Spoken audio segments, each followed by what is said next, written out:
Hello everyone. Our journey to understand ourselves and the entity called human continues. To get closer to ourselves and our inner world, we first need to have knowledge about some basic concepts. In the previous episode, we tried to understand the structure of our personality. How is our personality formed from the moment we are born? What is the I we see when we look in the mirror? We tried to explain these questions using Sigmund Freud's concepts of the id, ego, and superego. I want to draw your attention to something here. The names of these concepts could have been something else. Therefore, we want you to focus on the meaning behind the words, not the words themselves.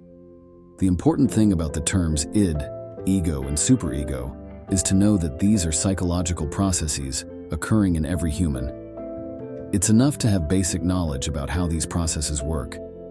If we can do this, we can know and understand ourselves better. In this episode, we will try to understand how the ego works and how it defends itself against the challenges of life. The ego is the organization of the conscious mind. It consists of perceptions, memories, thoughts, and emotions at the conscious level. Although the ego occupies a very small area within the entire psyche, it has important duties. Unless the ego selects a thought, memory, or emotion, the person cannot be aware of their existence. The highly selective ego acts like a filtering device. Only a few of the mental events that reach it can rise to the conscious level. Therefore, we are unaware of many of our daily experiences. If the ego didn't perform this task, the conscious level would be filled with an unbearable number of feelings, thoughts, perceptions, and memories. The ego ensures the identity and consistency of the personality. Thanks to the selectivity of the ego, we feel that we are the same person today as we were yesterday. In this respect, individuation and the ego work closely together to form and maintain the unique qualities of the personality. The more the ego allows experiences to reach consciousness, the more individuation occurs. The type of experiences the ego allows to pass through is determined by the dominant mind function of the individual.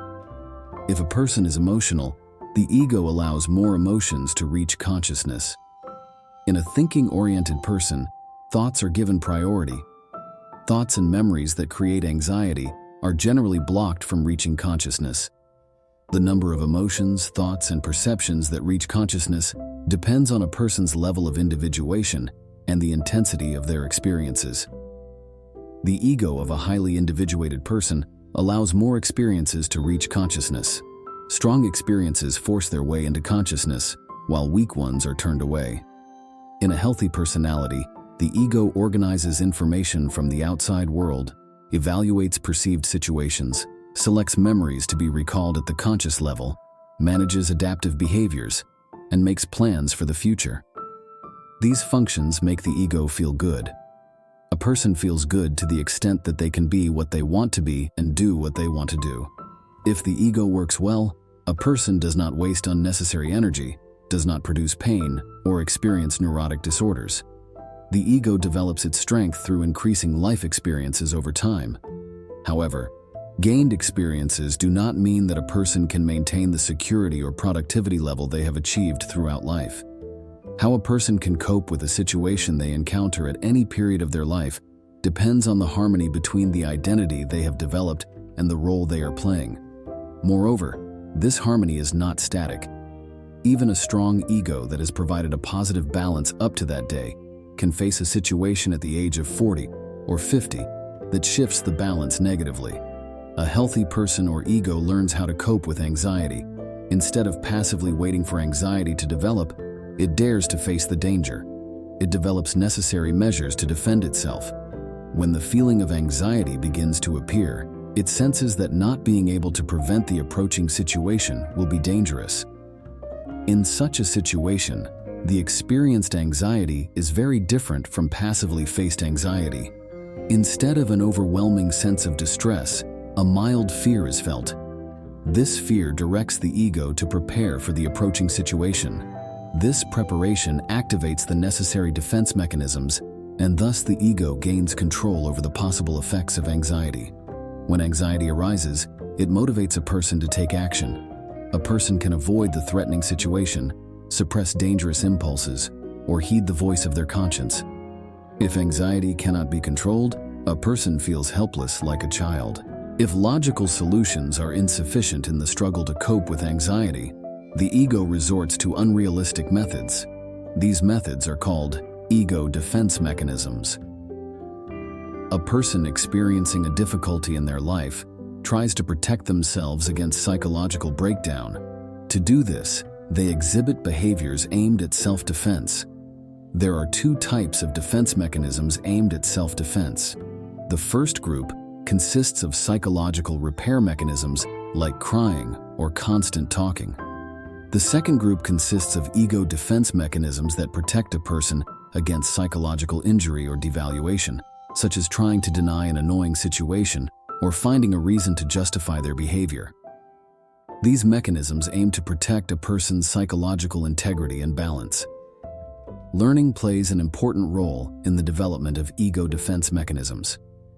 These reactions protect a person from external dangers, like failures that could lead to a loss of self-worth, or internal dangers, like desires that induce feelings of guilt. This protection is usually achieved in one of the following ways: by a person's 1. Reflecting their emotions, perceiving events differently, or narrowing their perception field. 2. Reducing their emotional involvement in events. 3. Fighting against danger. A person uses not just one but a group of defense patterns together. The defense mechanisms a person predominantly uses can vary from one period of their life to another, depending on their circumstances.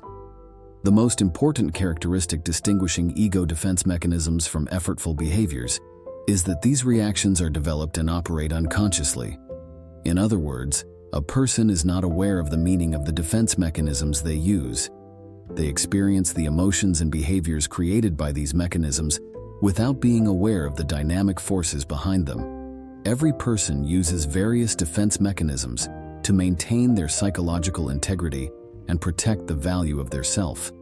If these reactions become the main means of coping with stressful situations and are exaggerated to the point of hindering adaptation, they acquire an unhealthy quality. Under normal conditions, the ego's defense mechanisms suppress and keep unconscious the impulses that contradict societal norms and could cause anxiety. If there is a dysfunction in these mechanisms, the energy driving them turns into feelings like anxiety. Unable to handle this distressing feeling with normal defense mechanisms, the ego often resorts to defense measures that impair the individual's adaptation ability, resulting in neurotic symptoms. The main defense mechanisms of the ego are repression, denial fantasy, rationalization, projection, compensation, sublimation, identification, interjection, displacement, sympathy, submission, emotional insulation, undoing, reaction formation, conversion, and somatization. In the next episode, we will examine the ego's defense mechanisms with examples from daily life. We are trying to understand the human being and the unknowns around us. Our journey to know ourselves continues. Thank you for watching. Don't forget to subscribe.